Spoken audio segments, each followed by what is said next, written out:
चलिए, पूर्व वैदिक काल तक का जो हिस्सा है वो हम खत्म कर चुके हैं। अब आगे जो हमको देखना है कौन सा है, वो उत्तर वैदिक काल है। हमने पिछले क्लास में ये डिस्कस किया था कि जो पूर्व वैदिक काल था उसका कालक्रम कितना था, है ना। प्री वैदिक एरा था वो 1500 बीसी से लेकर कब तक था, 1000 बीसी तक। अब जो आगे करना है वो कौन सा हो जाएगा, उत्तर वैदिक। उत्तर वैदिक, ठीक है। सो हम लोग क्या बोलते हैं, अर्थ क्या नाम है, तो इसका ब्राह्मण साहित्य काल। ब्राह्मण साहित्य काल, इसका टाइमलाइन क्या हो जाएगा, तो 1000 बीसीई से चलकर कहां तक, 600 बीसीई तक, है ना। मतलब बीसीई क्या, ईसा पूर्व, ठीक है। 1000 ईसा पूर्व से लेकर के 600 ईसा पूर्व तक हो जाएगा, ठीक। इसको उत्तर वैदिक काल कहते हैं। उसको पूर्व वैदिक काल था, तो पूर्व वैदिक काल में क्या बनाया गया था, ऋग्वेद लिखा गया था। अब ऋग्वेद के बाद के जो वैदिक ग्रंथ है, जैसे कौन कौन से, एक है आपका यजुर्वेद, उसके बाद कौन सा, सामवेद, फिर आखिरी कौन सा जाएगा, अथर्ववेद, ठीक है। इन तीनों वेदों की रचना कब की जाएगी, तो उत्तर वैदिक काल में की जाएगी। यानी कि ये तीन अलग अलग वेद जो है आगे लिखे जाएंगे। इन तीनों वेद के अलावा, ठीक है, और भी अलग अलग साहित्यों की रचना की जाएगी, जिनको ब्राह्मण साहित्य कहते हैं। उनमें जो साहित्य आएंगे उसको ही हम लोग देखते चलते हैं। और कौन कौन साहित्य लिखे जाएंगे, तो इन तीनों वेद के अलावा जो होगा वो कौन सा होगा, ब्राह्मण साहित्य, ब्राह्मण ग्रंथ। उसके बाद आ जाएगा कौन सा, अरण्यक। अरण्यक के बाद में उपनिषद। उपनिषद के बाद में आएगा आपका वेदांत, ठीक है। वेदांत के बाद में जाएगा आपका सूत्र, ठीक, सूत्र, फिर महाकाव्य,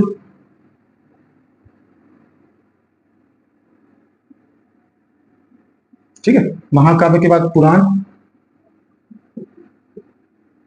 पुराण के आगे यहाँ पर दर्शन, दर्शन के बाद जो आखिरी हिस्सा होगा वो होगा किसका, उपवेद का, ठीक। ये अलग अलग ग्रंथ क्या है और लिखे जाएंगे। इनके अलावा यजुर्वेद, सामवेद, अथर्ववेद के अलावा इन्हीं सभी को जब लिखा गया था जिस समय पर, उसी को हम बोलते हैं उत्तर वैदिक काल या ब्राह्मण साहित्य काल, ठीक है।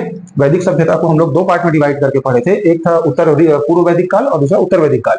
पूर्व वैदिक काल में क्या बना गया, क्या लिखा गया था, केवल ऋग्वेद के बारे में चर्चा की गई थी। जबकि उत्तर वैदिक काल या ब्राह्मण साहित्य काल जिसको हम कहते हैं, उसमें इन तीनों वेद के अलावा क्या लिखा जाएगा, ये इतने सारे ग्रंथ और लिखे जाएंगे, ठीक है। इसमें जो सबसे नवीनतम है वो कौन सा, अथर्ववेद। अथर्ववेद क्या है, सबसे नवीनतम है।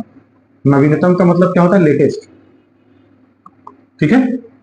सबसे लेटेस्ट वेद कौन सा जाएगा, तो अथर्ववेद आएगा। हम लोग दो दो चार चार पॉइंट इसी के बारे में पहले देखते चलेंगे, और उसके बाद से फिर हम उस समय का, है ना, जो सामाजिक, आर्थिक, राजनीतिक और जो स्थितियां हैं वो सही पर हम लोग क्या करेंगे, चर्चा करते चलेंगे। सबसे पहले यजुर्वेद पर आए, तो यजुर्वेद के बारे में क्या है, नाम से स्पष्ट हो रहा है यजुर्वेद। इसमें क्या बताया जाएगा, तो इसमें यज्ञ और कर्मकांड, ठीक है। किसके बारे में होगा, यज्ञ और कर्मकांड के बारे में होगा। इसके दो हिस्से होंगे, एक कौन सा कहलाएगा, कृष्ण यजुर्वेद, और दूसरा हिस्सा इसका कौन सा हो जाएगा, शुक्ल यजुर्वेद,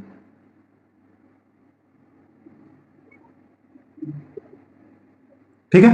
यजुर्वेद में क्या क्या है, तो यज्ञ और कर्मकांड के बारे में, यानी कि प्रक्रिया के बारे में। इसका दो हिस्सा है, कौन सा, कृष्ण यजुर्वेद और शुक्ल यजुर्वेद। सामवेद में आए तो सामवेद में क्या क्या होगा, तो सामवेद का, साम यानी कि होता है क्या, गायन, ठीक है। गायन, जो कि गाने योग्य कौन क्या चीजें हैं इसमें, स्तुतियां हैं। स्तुति जो कि किसके फॉर्म में है, श्लोक और मंत्र के फॉर्म में।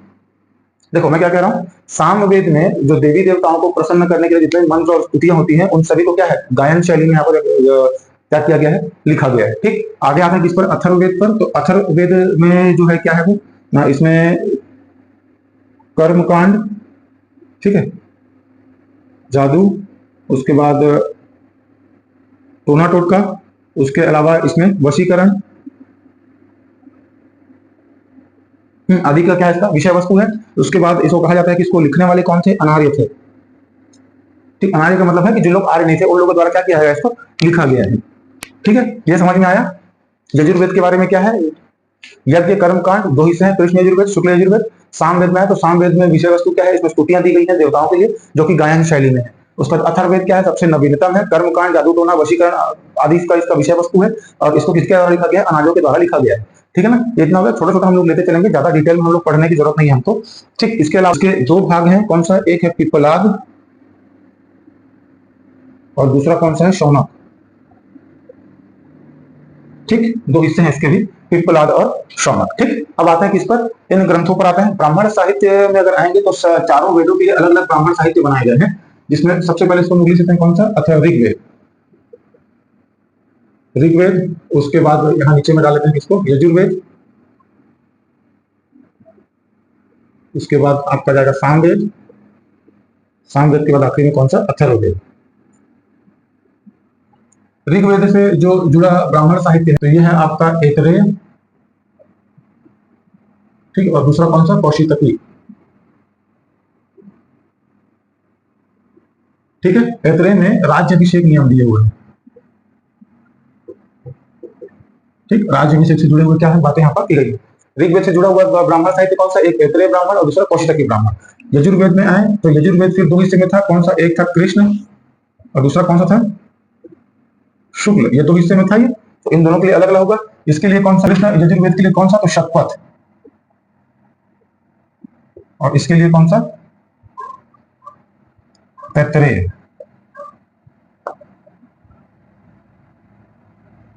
ठीक। यजुर्वेद के लिए कौन कौन सा, तो यजुर्वेद का दो हिस्सा था कृष्ण और शुक्ल, इसके लिए शतपथ ब्राह्मण और इसके लिए तैत्तरेय ब्राह्मण।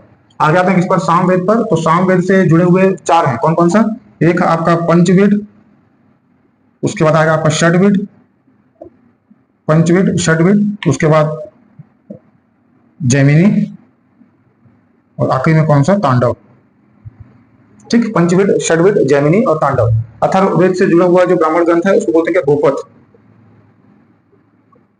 गोपथ ब्राह्मण ग्रंथ, ठीक। यह हुआ किसके बारे में, ब्राह्मण ग्रंथों के बारे में। आगे आता है इस पर अरण्यक पर। अरण्यक का मतलब क्या होता है, वन। अरण्यक का मतलब क्या होता है, वन, मतलब ऐसा ज्ञान जो वन में एकांत में जाकर लिया जाए उसे क्या कहते हैं, अरण्यक कहते हैं, ठीक है ना, ध्यान रहेगा। उसके बाद आते हैं किस पर, उपनिषद पर। उपनिषद टोटल कितने हैं, तो 108 उपनिषद है। टोटल कितने उपनिषद हैं, 8 उपनिषद हैं। उपनिषद में किया क्या जाता है, तो गुरु के समीप बैठकर क्या किया जाता है, ज्ञान धारण किया जाता है। टोटल उपनिषद 108 हैं, जिनमें से केवल 13 प्रमाणिक हैं। कितने हैं, 108 कुल संख्या है, जिसमें प्रमाणिक कितने को माना गया है, 13 को माना गया है। इनमें से कुछ को हम लोग देखते चलेंगे। 13 में सबसे पहले मुंडोपनिषद, ठीक है, मुंडोपनिषद, काष्ठोपनिषद, ठीक है, इसमें सब में डालते मुंडोपनिषद, उपनिषद पर, ठीक है। उसके बाद जम्बोपनिषद, मैं शॉर्टकट में नाम लिखते चलो, डिटेल में मिल जाएगा आपको, दिक्कत नहीं। जम्बोपनिषद, इसको भी लिख लेते हैं चलो, काष्ठोपनिषद, ठीक, मुंड काष्ठ जम्बो ऐसा लिख के उसके बाद क्या उपनिषद जोड़ लेंगे। उसके बाद छंदोपनिषद,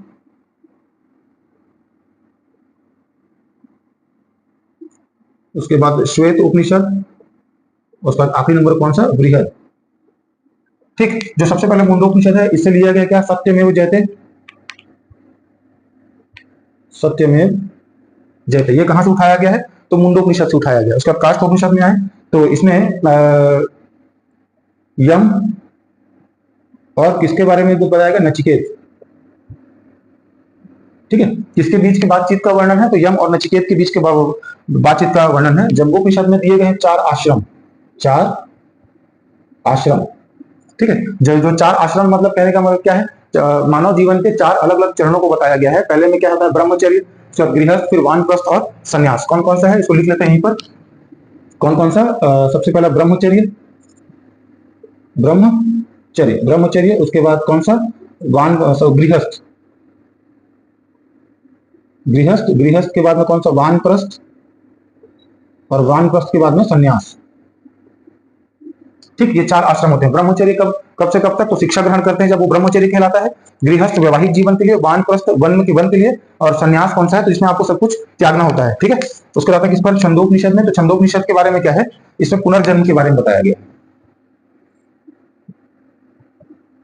ठीक। छंदोपनिषद में क्या है, पुनर्जन्म के बारे में बताया गया है। श्वेतोपनिषद का मतलब होता है क्या, सफेद घोड़ा, सफेद घोड़ा, व्हाइट हॉर्स, ठीक। और बृहद उपनिषद में अस्तोमा सद्गमय, अस्तोमा सद्गमय, ये जो वाक्य है ये कहां से उठाया गया है, बृहदोपनिषद से उठाया गया है, ठीक है। तो ये कौन सा होगा, उपनिषद, जिसमें से कुछ उपनिषदों के बारे में हमने देखा। बाकी डिटेल में हमको ये नहीं पढ़ना है, हमको केवल ये बताना है कि उत्तर वैदिक काल में क्यों कौन कौन से साहित्यों की रचना की गई थी। बाकी ज्यादा डिटेल में हमको जाना नहीं है, ठीक है। तो ब्राह्मण गृह ग्रंथ हो गया, अरण्यक हो गया, उपनिषद हो गया। वेदांत में आ जाए तो वेदांत का मतलब क्या है, ये वेदों के ऐसे अंग हैं या जिनकी जानकारी के बगैर क्या नहीं किया जा सकता, वेदों का अध्ययन संभव नहीं है। इनकी कुल संख्या 6 है। कितने वेदांत है, तो टोटल मिलाकर के 6 वेदांत है। इसको यहीं पर देख लेते हैं कौन कौन सा। पहला कौन सा है, शिक्षा, शिक्षा के बाद कौन सा, व्याकरण, ग्रामर, ठीक है, शिक्षा, व्याकरण, उसके बाद आएगा आपका ज्योतिष, शिक्षा, व्याकरण, ज्योतिष, उसके बाद आ जाएगा कौन सा, कल्प, शिक्षा, व्याकरण, ज्योतिष, कल्प, उसके बाद आ जाएगा आपका निरुक्त, ठीक है, ये हो गया आपका कौन सा, निरुक्त, उसके बाद आखिरी वाला कौन सा जाएगा, छंद। ठीक, क्या क्या है, शिक्षा, व्याकरण, ज्योतिष, कल्प, निरुक्त, छंद, ये कितने टोटल 6 वेदांग है। मतलब ये आपको ग्रामर का हिस्सा है बोलना चाहिए। 6 अलग अलग हिस्से हैं जिनके बगैर क्या नहीं किया जा सकता, वेदों का अध्ययन नहीं किया जा सकता, उसी को क्या कहा जाता है, वेदांग कहा जाता है। सूत्र में आए तो सूत्रों की संख्या टोटल क्या है, 4। इनमें सूत्र का मतलब होता है क्या, बहुत सारी बातों को कम में कहना। जैसे हम लोग मैथ में फॉर्मूला करते हैं ना, वैसे ये क्या है, क्रिया विधि। ठीक है, जैसे कोई यज्ञ करना है तो यज्ञ करने के लिए जो प्रोसीजर होगा तो उसको हम लोग क्या बोलेंगे, सूत्र बोलेंगे। ठीक है, इनकी संख्या टोटल कितनी है, 4। समझ में आ रहा है ना, सूत्र में क्या बताया गया कि केवल प्रोसेस को ही एक्सप्लेन किया गया है। ठीक, ठीक है ना, इनकी संख्या कितनी है, तो टोटल 4 है। कौन कौन से हैं,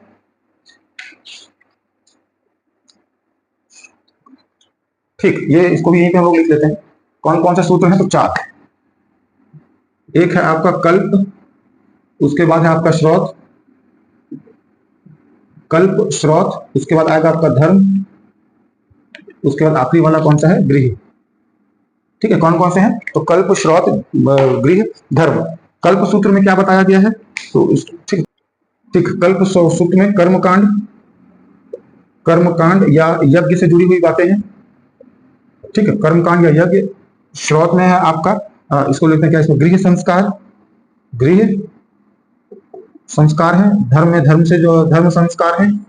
ठीक है, और श्रौत में महायज्ञ, महायज्ञ। ठीक, तो ये क्या है, सूत्र है जो 4 है, कल्प सूत्र, श्रौत सूत्र, धर्म सूत्र और गृह सूत्र। कल्प सूत्र में क्या है, यज्ञ कर्मकांड के बारे में है। श्रौत में महायज्ञ, धर्म के तो धर्म से रिलेटेड है, और गृह क्या, गृह संस्कार से जुड़े हुआ है। ठीक है, क्लियर हो रहा है यहां तक। अब आते हैं किस पर, महाकाव्य पर। तो महाकाव्य कितने, केवल 2 हैं, हम जानते हैं कौन कौन सा, एक रामायण और दूसरा महाभारत। इसको भी यहीं भी लिख लें, ये मिटा दो, ये वाला हिस्सा अगर हो चुका है तो।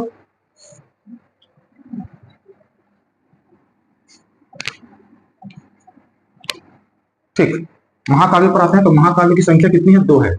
एक कौन सा है, रामायण, और दूसरा कौन सा है, महाभारत। दोनों को आप जानते हैं, दोनों किससे जुड़े हैं, विष्णु के जन्म मतलब अवतार से जुड़े हुए हैं। महाभारत जो लिखने वाले हैं उनका नाम क्या है, वेद व्यास। ठीक है, वेद व्यास जी ने किसकी रचना की है, महाभारत की। और रामायण को लिखने वाले कौन है, वाल्मीकि। ठीक, वाल्मीकि रामायण बोलते हैं ना। ठीक है, तो रामायण लिखने वाले कौन, वाल्मीकि, और महाभारत लिखने वाले कौन, वेद व्यास। हो गया। अब पुराण में आते हैं, तो पुराण की संख्या कितनी हो जाएगी। ठीक, पुराण जैसे क्या, शिव पुराण, विष्णु पुराण, है ना, ऐसे अग्नि पुराण, ऐसे अलग अलग बहुत सारे पुराण हैं। इनमें टोटल संख्या कितनी, जो प्रमाणिक पुराण है उनकी संख्या कितनी है, तो टोटल 18 प्रमाणिक पुराण है। इस पर हम ज्यादा लेकर चलेंगे। ये देवताओं के अलग अलग अवतार के बारे में क्या इसमें व्याख्या की गई है। दर्शन पर आते हैं, तो दर्शन टोटल कितने भारत में, 6। 6 दर्शनों के बारे में हमको पढ़ना है। 6 दर्शन कौन कौन से हैं, 1 2 3 4 5 और ये आपका 6। सबसे पहला कौन सा दर्शन, तो सांख्य दर्शन। ठीक, सांख्य दर्शन, फिर न्याय दर्शन। ठीक है, उसके बाद सांख्य दर्शन किसने लिखा, तो ऋषि कपिल ने। न्याय लिखने वाले कौन है, तो ये गौतम है। न्याय दर्शन किसने लिखा है, तो ऋषि गौतम ने लिखा है। उसके बाद आपका आएगा कौन सा, उत्तरी मीमांसा, उत्तरी मीमांसा। उसके बाद कौन सा है, पूर्वी मीमांसा, पूर्वी मीमांसा। उत्तरी मीमांसा लिखने वाले कौन, तो इसमें आएगा इसका जैमिनी। और पूर्वी मीमांसा कौन, वादरायण। ठीक है, उसके बाद आएगा आपको कौन सा, योग दर्शन, और एक है कौन सा, वैशेषिक। ठीक, योग दर्शन लिखा किसने, पतंजलि।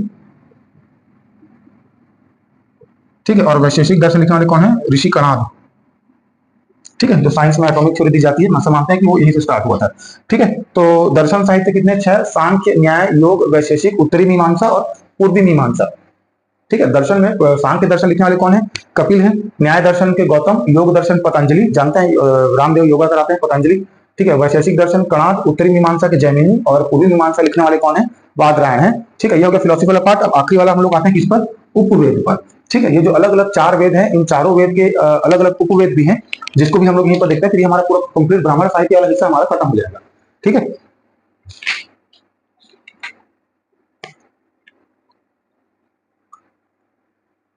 देखो यजुर्वेद से जुड़ा हुआ कौन सा है, तो ये है आयुर्वेद,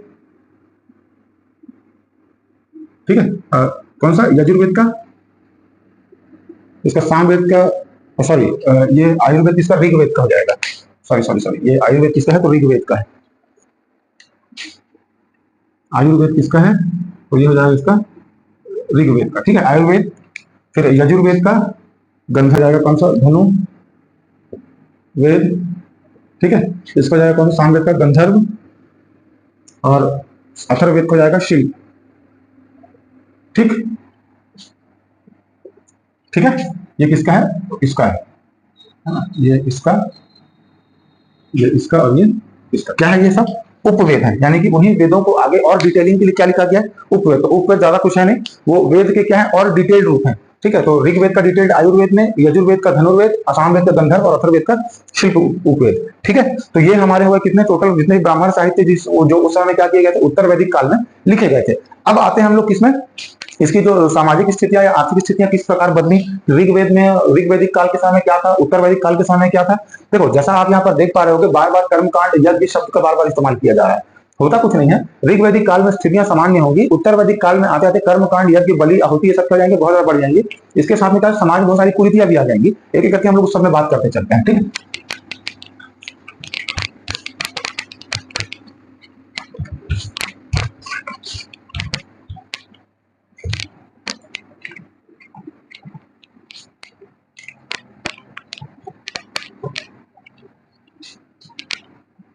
चलिए अब सबसे पहले हम लोग आते हैं किस पर, आर्थिक स्थिति पर। इसमें उत्तर वैदिक काल की आर्थिक स्थिति, आर्थिक यानी कि क्या, इसको लिख लेते हैं जीवन और व्यवसाय,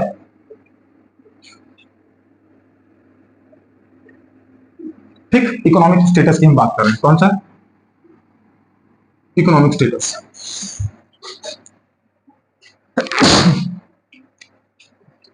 ठीक है। इसको हम लोग क्या करेंगे, कंपैरिजन करते हुए चलेंगे। सबसे पहले याद करते हैं कि ऋग्वेद में क्या था, याद रखो इनका मुख्य व्यवसाय क्या बताया गया था, पशुपालन ही करते थे। व्यवसाय यानी कि वो काम क्या करते थे, ऑक्यूपेशन क्या था उनका, तो पशुपालन था। किसमें, ऋग्वेद में।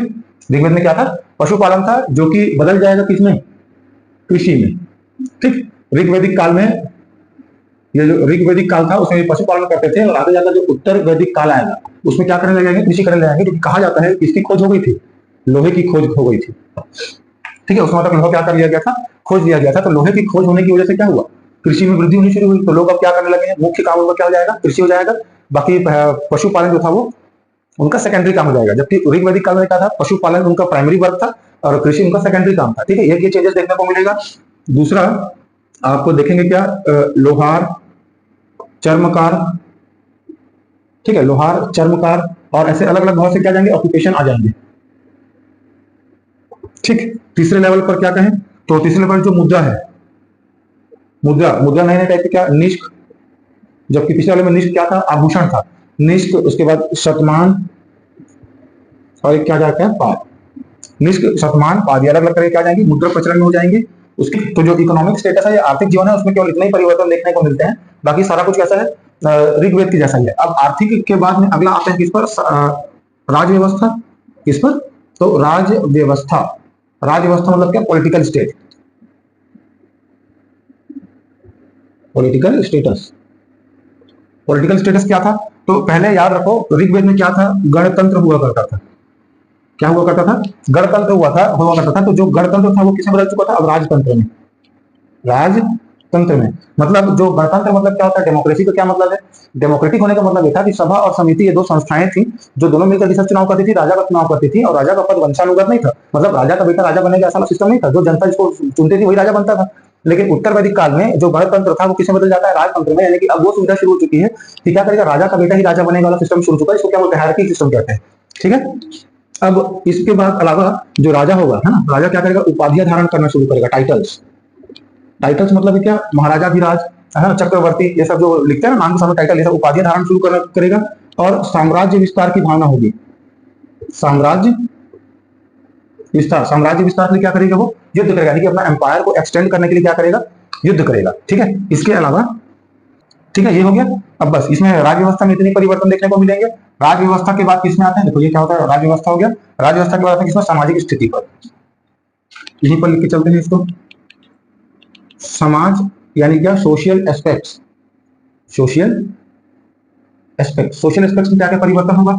देखो सबसे पहले याद होगा तो स्त्रियों को, इनको स्त्रियों को किसमें किसमें सभा, उसके बाद समिति, सभा समिति और यज्ञ, इसमें सभा समिति और यज्ञ इन तीनों में पार्टिसिपेट करने का कहना चाहिए क्या, पार्टिसिपेट कराया जाता मतलब अधिकार था। बाद में जो उत्तर वैदिक काल आएगा उसमें स्त्री को और किसको, शूद्र को, स्त्री और शूद्र, मैं बताऊंगा आगे, स्त्री और शूद्र को तीनों को क्या कर मान लिया जाएगा, इसमें बैठने का अधिकार इनसे छीन लिया जाएगा, मतलब इन सब में पार्टिसिपेशन इनसे छीन लिया जाएगा। साथ ही साथ जो स्त्रियां हैं उनको पैतृक संपत्ति से, ठीक है, पैतृक संपत्ति से अधिकार उनका छीन लिया जाएगा, है ना। और इन दोनों को, स्त्री और शूद्र को उपनयन संस्कार से अलग रखा जाएगा, उपनयन संस्कार, ठीक है, उपनयन संस्कार से इनको अलग रखा जाएगा। इसके अलावा जो हमारे उस समय ऋग्वैदिक काल में जो समाज किसमें बटा हुआ था, वर्ण के आधार पर बटा हुआ था, ठीक है, वर्ण के आधार पर 4 वर्ण थे, कौन सा, ब्राह्मण, क्षत्रिय, वैश्य और शूद्र। याद रहे ये जो वर्ण व्यवस्था ऋग्वैदिक काल में बटी थी, ये इनके कर्म के आधार पर था, मतलब ये जो काम करते थे उसके हिसाब से इनको कैटेगराइज किया जाता था। लेकिन यही जो वर्ण व्यवस्था थी ये आगे जाकर किसमें बदल जाएगी, जाति व्यवस्था में बदल जाएगी। जाति व्यवस्था में मतलब कि लोगों का जो विभाजन होगा वो जन्म के आधार पर होना शुरू हो जाएगा। और ऐसा होने के कारण होगा ये कि जो ब्राह्मण है, जो ब्राह्मण है और कौन, क्षत्रिय, ब्राह्मण, क्षत्रिय और वैश्य, इन तीनों को द्विज कहा जाएगा। क्या कहा जाएगा, द्विज कहा जाएगा। द्विज का मतलब क्या होता है, दोबारा जन्म लेने वाले, या जिनका क्या होता है, पुनर्जन्म होता है, पुनर्जन्म लेने वाले को क्या कहा जाता है, द्विज कहा जाता है। इसीलिए केवल इन तीनों को ही क्या दिया जाएगा, उपनयन संस्कार का अधिकार दिया जाएगा। बाकी स्त्रियों को और शूद्र को क्या है, उपनयन संस्कार का अधिकारी नहीं माना जाएगा। बात समझ में आ रही है। इसी समय में शूद्रों के साथ में क्या शुरू थी, छुआछूत, भेदभाव जैसे जो विचार है वो उभर कर सामने आते हैं, ठीक है। तो कहीं ना कहीं हम देख रहे हैं कि ऋग्वैदिक काल के मुकाबले जो उत्तर वैदिक काल है, यहाँ पर क्या हो रही है, स्थिति विकट हो रही है। और देवी देवताओं की बात करें आगे, क्या देवी देवताओं पर बात करें तो ऋग्वैदिक काल में इंद्र सबसे बड़े देवता होते थे, है ना। इन्हीं को क्या कहा गया था, पुरंदर कहा गया था। इंद्र को क्या कहा गया था, पुरंदर कहा गया था। तो यहाँ पर इंद्र का स्थान कौन ले लेंगे, प्रजापति ले लेंगे, ठीक है। इंद्र का स्थान कौन ले लेंगे, तो प्रजापति को दे दिया जाएगा, ठीक है। इसके अलावा कौन सा, वर्ण व्यवस्था हो गई, देवी देवताओं से जुड़ी बातें हो गई। और इसके बाद हमारा जो एक आखिरी हिस्सा बचा हुआ क्या, धर्म, धर्म से जुड़ी बातें हो गई। तो इस समय में क्या होने लगा कि देखो यज्ञ कर्म कांड तो बहुत ज्यादा बढ़ चुके थे, तो धर्म को यहीं पे देख लेंगे हम लोग भी, तो उसको यहीं पे लिख लेते हैं, ठीक है। धर्म से जुड़ी क्या क्या बातें होंगी, तो यज्ञ और क्या, कर्म कांड और क्या, बलि, ठीक है। बलि जो एक तरह से दान होगा वो बहुत ज्यादा बढ़ चुके हैं, बहुत ज्यादा होने की वजह से क्या हो जाएगा, जो ब्राह्मण है उसको क्या हो जाएगा, उसका वर्चस्व बढ़ जाएगा। साथ ही साथ होगा ये कि यज्ञ करना इतना जटिल जाएगा, मतलब जैसे यज्ञ करना है आपको, तो आप बिना किसी ब्राह्मण या पुरोहित की सहायता के यज्ञ नहीं कर पाएंगे, ठीक है। मतलब इसके जो प्रोसेस है, जो बाकी जो उत्तर वैदिक काल में जो अलग अलग साहित्य और लिखे गए थे उनमें इतने ज्यादा नियम और कानून बताए गए, मतलब क्या यज्ञ करने के लिए इतने ज्यादा कर्म कांड, आडंबर और बलि वगैरह इतना ज्यादा था कि आप क्या नहीं कर पाओगे, बिना किसी पुरोहित या ब्राह्मण के यज्ञ नहीं कर पाओगे। इसके कारण क्या था, इसी मतलब ये जो यज्ञ कर्म कांड और बलि व्यवस्था ने क्या किया, ब्राह्मणों का स्थान को उच्च कर दिया। इसके अलावा आप क्या बताओगे कि अलग अलग तरीके के यज्ञ थे, कौन कौन सा, मैं आपको, जो राजा होता था वो अलग अलग तरीके से क्या करता था, मतलब भगवान की या ईश्वर के ऊपर अपनी सत्ता स्थापित करने के लिए अलग छह प्रकार का क्या करता था, यज्ञ करता था। उसको भी यहीं पे ले लेते हैं। एक होता है कौन सा, राजसूय, राजसूय, उसके बाद आएगा अश्वमेघ, ठीक है, राजसूय अश्वमेघ, उसके बाद होगा पुरुषमेघ, ठीक, राजसूय अश्वमेघ पुरुषमेघ, उसके बाद सौत्रामणि, उसके बाद अग्निस्टोम, ठीक है, उसके बाद होगा वाजपेय, ठीक। राजसूय यज्ञ क्या होता था, राजसूय यज्ञ में राजा का जब राज्याभिषेक होता था उस समय ये किया जाता था। तो राज्याभिषेक के समय, मतलब महाराज जी को मुकुट पहना रहे हैं, महाराज क्या कर रहे हैं, जो पुरोहित है वो क्या कर रहा है, राजा को मुकुट पहनाता है, तो उस समय कौन सा यज्ञ किया जाता है, राजसूय यज्ञ किया जाता है। अश्वमेध किया जाता है किसके लिए, साम्राज्य विस्तार के लिए, साम्राज्य विस्तार के, साम्राज्य विस्तार के मतलब क्या, जब कभी भी राजा क्या करता है, जैसे कोई अश्वमेघ यज्ञ कर रहा है तो वो एक घोड़े पर अपना प्रतीक चिन्ह है ना, सर फ्लैग होता है ना किसी भी राज्य राजा का, तो वो घोड़े पर लगा करके उसको क्या करता है, घोड़े को छोड़ देता है। अब घोड़ा जितने जगह पर जाएगा उतने जगह पर उस राजा का अधिकार हो जाता है। साथ ही अगर कोई दूसरा राजा उसको रोकने की कोशिश करता है तो वो क्या हो जाएगा, उसको उसके सामने युद्ध करना पड़ेगा। इसके बाद अगला कौन सा है, पुरुषमेघ। पुरुषमेघ में क्या होता है कि विद्वान पुरुष की बलि दी जाती है। इसके बाद सौत्रामणि में सुअर की बलि दी जाएगी, है ना, सुअर की बलि दी जाएगी, ठीक। उसके बाद अग्निस्टोम में अग्निष्टोम में क्या होगा, पशु की बलि दी जाएगी, है ना, पशु बलि दी जाएगी। उसके बाद वाजपेय यज्ञ में रथ दौड़ आयोजन किया जाता था। रथ दौड़ आयोजन करने का मतलब क्या है कि राजा जो होगा रथ में बैठकर रेस लगाएगा और उसके जितने सहयोगी राजा होंगे क्या करेंगे, उसका सहयोग करेंगे, ठीक है।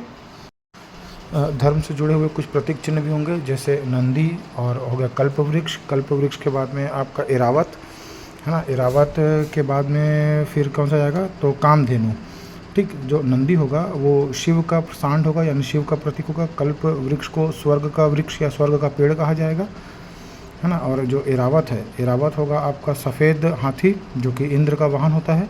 और फिर आखिरी में कौन सा, कामधेनु, तो कामधेनु क्या हो जाएगा, पवित्र गाय, ठीक, पवित्र गाय जो सबका पालन और पोषण करती है। तो यहाँ तक का मामला हमारा क्लियर हो गया है। आप देख पा रहे हैं कि तुलना कर पाएंगे कि जो ऋग वैदिक काल है और जो उत्तर वैदिक काल है, इसमें इन सारी चीज़ों का डिफरेंस है ना। होता क्या है कि जितने भी व्यवस्थाएं क्या, हाँ, और इसमें से एक और चीज़ रह गया था, जो स्त्री को लेकर के एक चीज़ रह गई थी हमारी, वो है कि उस समय दहेज प्रथा का भी हमको साक्ष्य मिलता है। किसका, दहेज प्रथा का, ठीक है, दहेज प्रथा का साक्ष्य मिलेगा। इसके अलावा अथर्ववेद में कन्या के जन्म पर शोक जताया गया है, ठीक है, कन्या के जन्म पर शोक बताया गया। तो ये हो गया हमारा कौन सा, सामाजिक स्थिति वाली बात। इसके बाद में ये जाति व्यवस्था, ठीक, जाति व्यवस्था, उसका ये राज व्यवस्था, जिसमें राजतंत्र, उपाधि, साम्राज्य विस्तार, इन सब चीज़ों के बारे में हम लोग देख लिए हैं। इसके बाद में व्यवसाय, जिसमें लोहार, चर्मकार, ये सब अलग अलग ऑक्यूपेशन दिखेंगे, अलग अलग टाइप के यज्ञ हो जाएंगे। यज्ञ के बाद में है ना कि ब्राह्मणों का वर्चस्व हो जाएगा। तो जनरली हुआ क्या है कि ऋग वैदिक काल तक सारी स्थितियाँ एक जैसी होती हैं, लेकिन जैसे ही उत्तर वैदिक काल